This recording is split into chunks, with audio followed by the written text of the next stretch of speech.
Hello guys, I'm Muhammad Adeleke, Africa most sought after business growth expert. One of my core areas I like talking about has to do with productivity. Yes, how to get more out of your life, out of your business, out of different aspects of your life: finance, spiritual, health, experience, and different area of success. What I'm talking about today is how far have you gone in terms of your achievement of your goal for this year. Most people by mid-February have forgotten about our resolution for the year. For those of us that believe in Gregorian calendar, for those of us that are Muslim, of course, you know that we only have about a few days to Ramadan. We are in Rajab now, and which means just a few days to Ramadan, and it means over half of 1443, that is Islamic calendar, has gone, and more or less like in part 2 of the Islamic calendar year. And for those people that believe in the Gregorian calendar, we are of course in February, and of course we are in mid-February. But either calendar you use, what matters a lot is for us to always review our activity. Not just review, we also plan, because PPP, poor planning, equals to poor performance. It's easy to set a lot of resolutions and have a lot of goals for the year, for the week, for the month. But if you don't have a system in place and you don't have that grit, that energy to actually execute, there will be a lot of problems. And of course, this is actually targeting people that already set goal. But of course, let me just give us a breakdown about goal setting framework. Because sometimes also, when you set your goal and it's not properly set, the way the goal itself is structured, we automatically create a failure for you. It's like you setting a goal that you want to lose weight, but you still have a good eating habit. Then that your goal is like you are consistently inconsistent on what you consistently want to be. So that is why when you are setting goal, your goal has to be what you call a 10S goal. When I say 10S goal, it has to be different aspects of your life. Yes, different aspects of your life, because they're actually integrated. Your finance is connected to your spirituality, it's connected to your health. Of course, it's even connected to your experience. In fact, even to charity. If, for example, your goal this year is to donate 10 million naira in charity, it means when you are doing your financial target for the year, you need to make perhaps maybe 100 million. Then you now add 10 million extra. That 10 million will be for charity. But if you are not intentional in setting that, then there will be a problem. So first foundation is when you are setting goals, set the goal to be across different aspects of your life. As entrepreneurs, we always like setting goals that is only related to business. And because of that, some people will end up making the money, but you lose out on other aspects of your life just because your goal is not holistic, it's not strategic, and it's not inclusive enough. So that's why it's important that when you are setting goal, you set it across different aspects of your life. So when you are setting goal, there are some important things you consider. First, if you are just joining me, I'm Muhammad Adeleke, Africa most sought after business growth expert. There are things you consider. First aspect of it is that you consider the different aspects of life. We call it the wheel of life. Yeah, you can go to Mudara. So the first aspect is you consider your health aspects, spiritual aspects, of course, finance aspect and wealth aspect. There is a difference between wealth and finance. So that's why you need to separate that. So health, spiritual, wealth, finance, then of course experience, relationship. Then you set what you want to achieve across all the different areas for that year, and you now streamline it, set quarterly goal for those different 7 areas. I haven't set the quarterly goal for the different 7 areas. Then the next thing that is also important is for you to set to now break it down into days, into weeks, into days, so that I haven't granulated it into quarterly, into weeks and into dates. You can now it will be easy for you to actually measure how far you've gone. Like, of course, depending on when you are watching this video, you are in the 2nd month of the Gregorian calendar and the 7th month of Islamic calendar, and you can easily actually now review yourself depending on which month. Let's assume you are in month 2 of your own calendar. How far have you achieved, and for the quarter, how far have you achieved? So that based on that, you can be able to review, look at what to start, what to continue, and what to stop. In fact, even when you are setting your goal, you have to actually consider what you intend to actually start, what you want to continue, and what you want to stop. Because if you don't get insights from previous activities of yours, that is, if you don't review previous activity of yours, then you'll not be able to actually plan based on data. So that is why when you are setting goal, you should consider, one, setting it across different aspects of your life. Then you also consider this checklist of what to start, what to continue, and what to stop. This will actually give you a lot of leverage, because goal setting is very big, but if you don't have a framework to achieve that, then there will be a problem. That's why you see a lot of people, they tend to achieve a lot in one aspect of their life and they lose others. Even the Prophet Salam, there was a time he met somebody in the mosque. Why are you in the mosque? All your mates have gone out to us, you are in the mosque. He said Allah will provide for him. Allah does not tell you have to sit down in the mosque before your source of sustenance will come. You have to also hustle, and hustle is for you to go out and look for how to fend for yourself.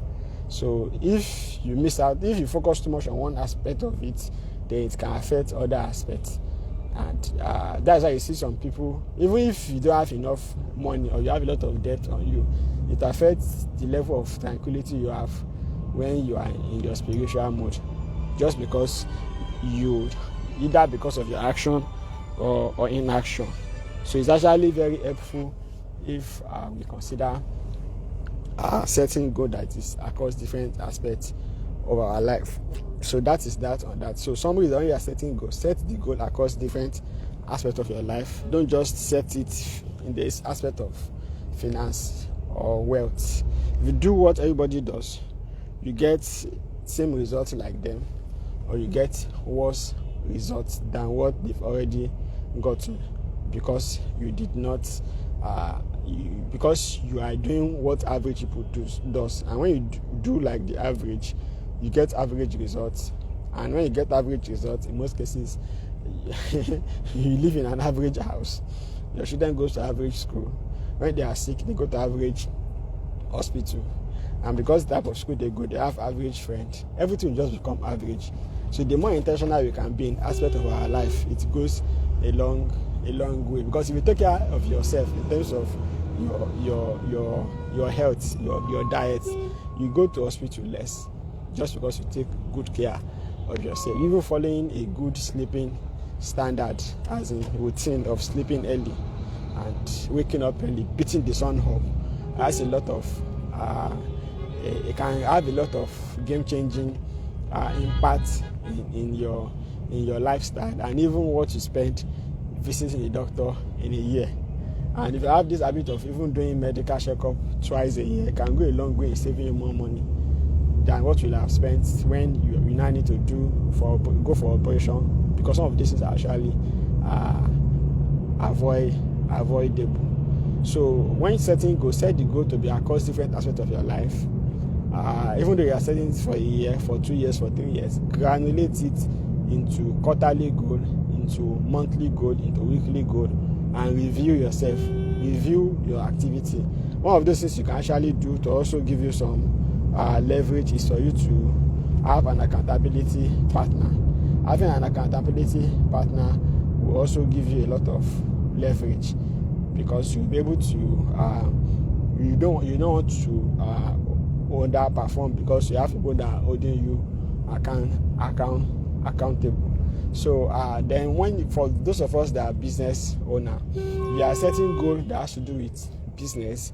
You don't also focus on changing one aspect of your business. You have to focus on improving the different aspect of your business. That's what we call McKinsey 7S of change management. We have strategy, we have structure, we have staff, we have skill, we have shared value, we have system. We actually call it 7S of change management. So if you are trying to cause a change or have a phenomenal change in the organization, you have to consider these different aspects, which is structure. Without proper structure, there will be a lot of issues. It affects the type of staff you even attract. It affects the type of staff you're able to retain. That's why most organizations, they have high level of employee turnover, because they don't have proper structure in place. And if you have structure and you don't have system in place, then there will be a lot of problem. If you have system, there is no shared. We cannot leave one for one. So you have to consider the 7 different aspects of change management. So, of course, for those of us that of course want to review our goal or want to update our goal, leveraging some of these insights I've shared for our business, we look at it from, okay, what do I need to start, stop, and continue when it comes to structure? What do I need to start, stop, and continue when it comes to my staffing? What do I need to start, stop, and continue when it has to do with system? What do I need to start, stop, and continue when it has to do with shared value? The same thing applies to staffing strategy, to skill, as in having an avatar of an average employee in different position will give us a lot of leverage in actually setting goal, because the word goal setting is actually very, very big, and the fact that you want to set a goal is good, but if you don't know how to set it, there is a very big problem. And as I used to say, most entrepreneurs are actually technicians suffering from entrepreneurial seizure. Technicians suffering from entrepreneurial seizure because they don't have experience about the game of business. So they just enter into business with the ginger of a technician, and that will not actually go far, because the skill you need to actually build a business is far different from just the technical skill. And that is why it's always good that we as entrepreneurs we consider learning about the business aspect of our business. We consider mentorship, and mentorship does not have to be very, very expensive. A very notable example is, if you look at Dangote, he's into oil and gas, but before now we all know that he's not into oil and gas, but he became friend with Otedola, and by becoming a friend to Otedola, that gave him a very good leverage of having access to information about the oil and gas industry on a win-win symbiotic relationship. So reading books about entrepreneurship also help us a lot. And most of us are entrepreneurs. Some of us, we joined the entrepreneurial game because we could not get a job, and that is one of the recipes for failure, because what is required for you to actually succeed as an entrepreneur is far more than what is required for you to become an employee. So that is why an entrepreneurial game is not actually meant for boys. It's actually meant for men. You have to have a blueprint. When I say a blueprint, a flight plan, not necessarily a business plan. Because when I say business plan, most business plans usually gather dust. Some of them can be as big as 8-page, 14-page, and for in reality of business, most of what actually happens in the game of business is far from what you write in your business plan. So what you actually need is a flight plan. And if you look at from history, when you talk about plane crash, we only have the tendency of a plane crashing. The ratio is very, very high. I think it's above 10,000.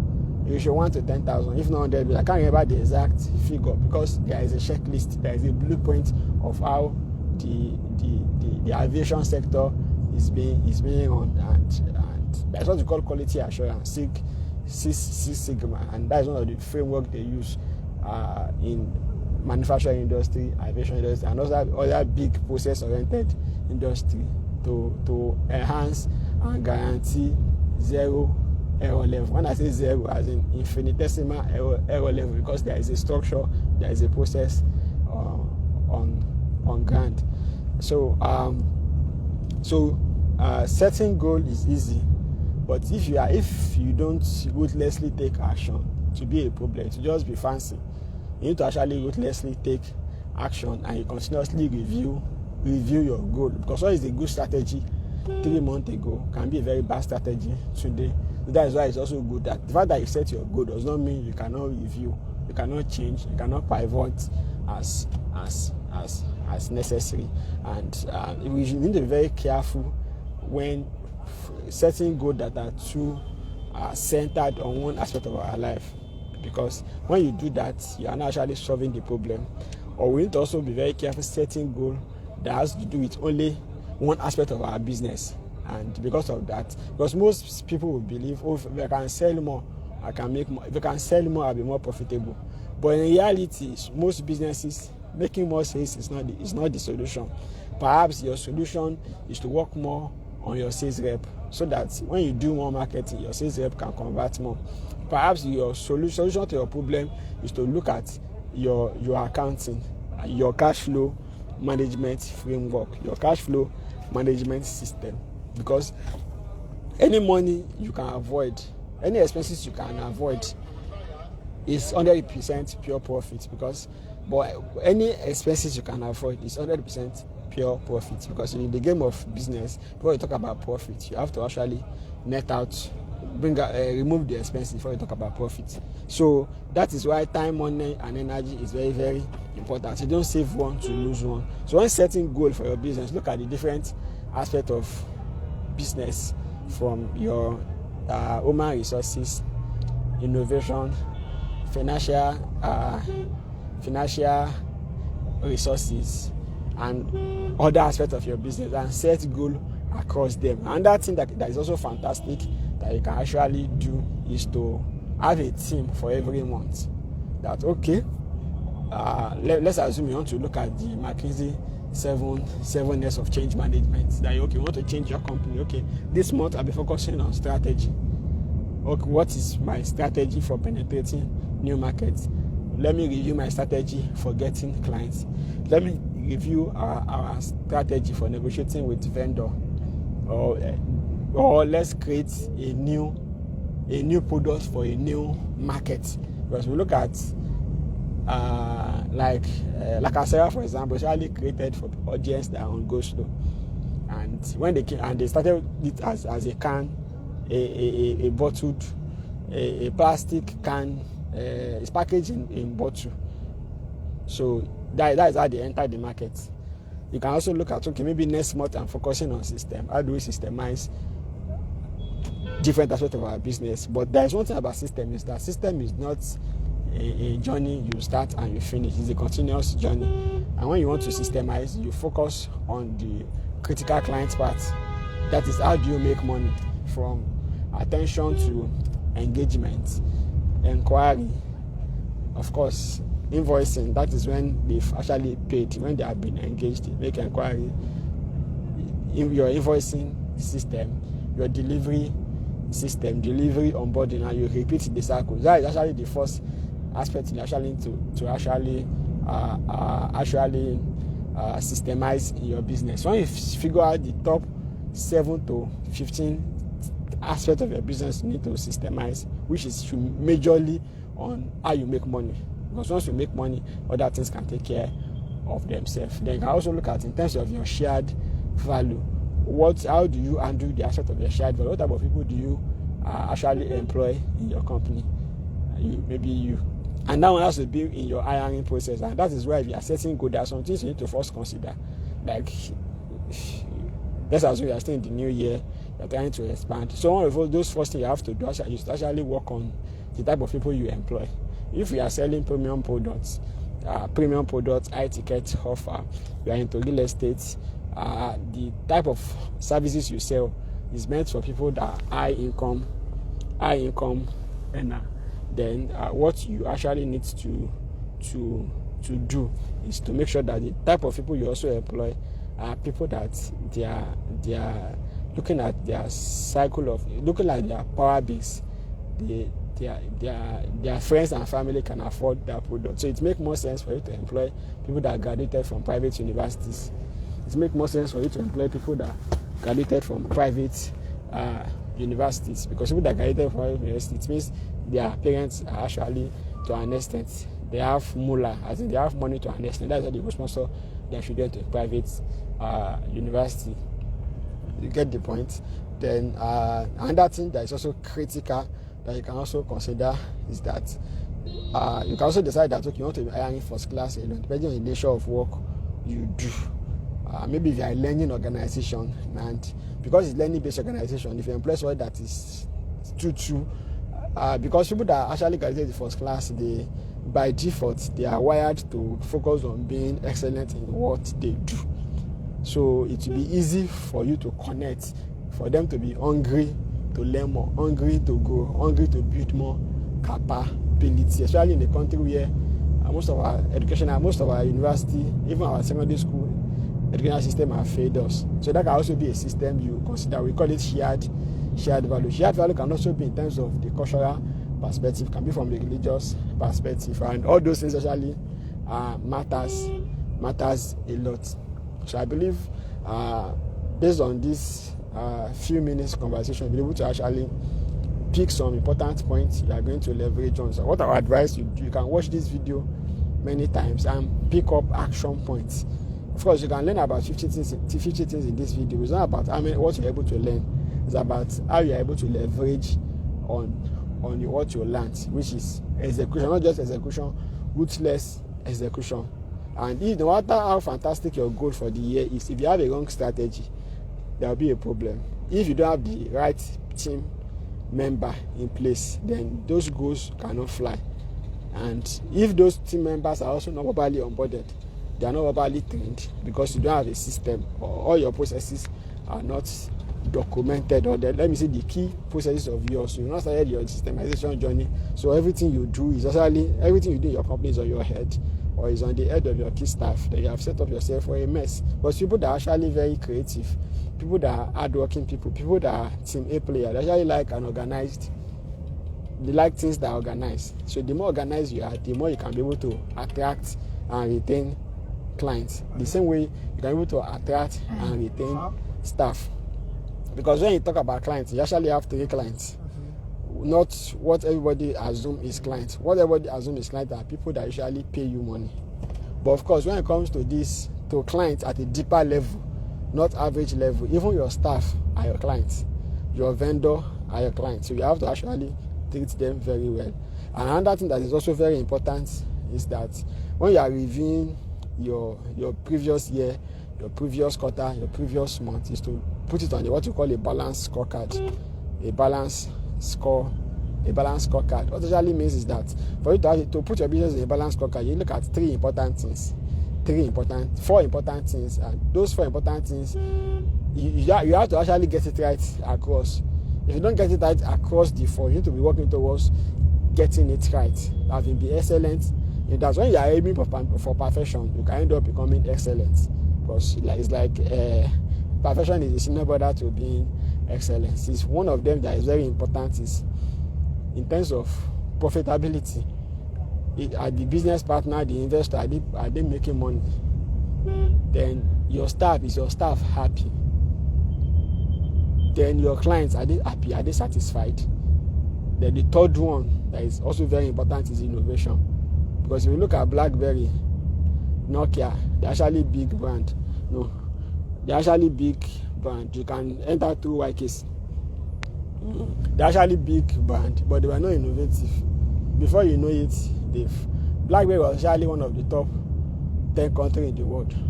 Even currently, they are not among the top 10,000 companies. What did they get wrong is innovation. They were not innovating. The same thing applies to Nokia also, but for Nokia, they've actually evolved, pivoted. Nokia actually started as a construction company. That is part of their journey, and because they have this habit of also creating infrastructure for any town where they are, that's how they entered into the mobile industry. And the rest is story. Nokia is usually a name of a town in forgotten the country. But if you want to learn more about Nokia, you can just Google how the Nokia started. You learn more about how they actually evolved. So as I was saying, there are 4 things you also consider anytime you are planning, because if you don't review your past, you cannot plan for the present, and you cannot be able to build foresight for the future. It's for you to put your company on a balanced scorecard. Innovation, that is what you want to start doing in terms of innovation. Then customer satisfaction. That's why sometimes you go to a bank and there is queue, and you can be out. Sometimes you even hear that bank is one of the most profitable bank in that year or in that quarter, but you go to the bank and there is queue. Perhaps the employees are not happy, and because they are not happy, they are not treating the customers very well. Because if you treat your employee very well, that will transcend that ginger, that juice will also transcend to the clients, and because of that, you also make more money. So that's why I said even your employee also, they are your clients. You have to also treat them very well. Then, of course, the investors also have to make money. That's why I call it a balanced scorecard. So you need to actually run your business through this framework of innovation, employee satisfaction, investor satisfaction, and of course customer satisfaction. You look at the 4 different areas. With that, if you can be leveraging on this framework, it makes your journey of having not just a growing business realistic, but a business that grows phenomenally, a business that the growth is predictable, and is sustainable, and of course the profit potential can actually be predicted because there is a system in place. I'm somebody that likes framework a lot, and I use framework in most of the things I do. I use framework for them. I have routine. You cannot see anybody that is very, very successful that doesn't have a routine. And for those of us that feel we don't have a routine also, I have a network glitch. Not that subconsciously we do those things because we are not intentional about it, but the more intentional you can be, the better. You can actually fall off a ladder by accident, but you cannot climb a ladder by accident. You can fall off a ladder by accident, you cannot climb a ladder by accident. And that's why you need to live a very purposeful life as a person. In terms of what is important is spirituality. Then that now transcends to other aspects of our life, because it's like the heartbeat. Just like the same way our heart is the key part of our body system. Once that is faulty, it affects other areas, and our environment, our level of our continence, the way we think affects a lot of things that we do. If you see people that are very, very successful in their spiritual aspects, that transcends to other parts of life, because a lot of things spiritually actually teach us. That is my own teaching. You may take it, you may not, you may hate it. Like, for example, one of those things that our prophet taught us, that when it comes to excellence, is that even if you want to slaughter an animal, either ram or chicken, you do it with excellence by making sure that your knife is sharp. So how do you want to explain customer service? How do you want to explain being kind to people than how the prophet has explained how you need to be kind even when you want to slaughter an animal, by making sure that you sharpen your knife, you don't suffer the animal? How do you want to explain that, to explain excellence in a very higher way than that? So that also affects. So if the quality of the quality of life we live in, different aspects actually affect each other. If you have a bad eating habit, it can affect your health. If you have a bad sleeping habits. It can affect even your mental situation, even the way you think. Even the type of environment you live also have an impact. So we need to be very intentional and gradually create a better scenario, a better system, a better result for the different aspects of our life, because all of us came to this world with nothing. And even for those of us that came with silver spoon, we still need to do a lot in even maintaining the wealth. So that is why it's good to always look at how do we improve continuously, continuous improvement. And you cannot improve without measuring. You cannot improve without reviewing and strategizing, without learning. You have to be hungry for knowledge. And of course, you also ruthlessly execute. That is, you take action on what you've learned. You take action on what you've read. And of course, you also have people that you are accountable to, people that are like your coach, people like your mentor, that they can give you feedback, because you cannot be the judge and be the jury. So of course, you can learn more about business, about life, inspirational information, game-changing information that can 10x your profits, that can make you get more out of life by following me across my different social media. On Facebook, Muhammad Adeleke TV, Instagram, Muhammad Adeleke TV, YouTube, Muhammad Adeleke TV, and of course on Twitter, @Adeleke Muhammad, Muhammad Adeleke. We all meet at the top. At the top, there is no hold up. It's only down that there is hold up. Rooting for you for more success. Thank you.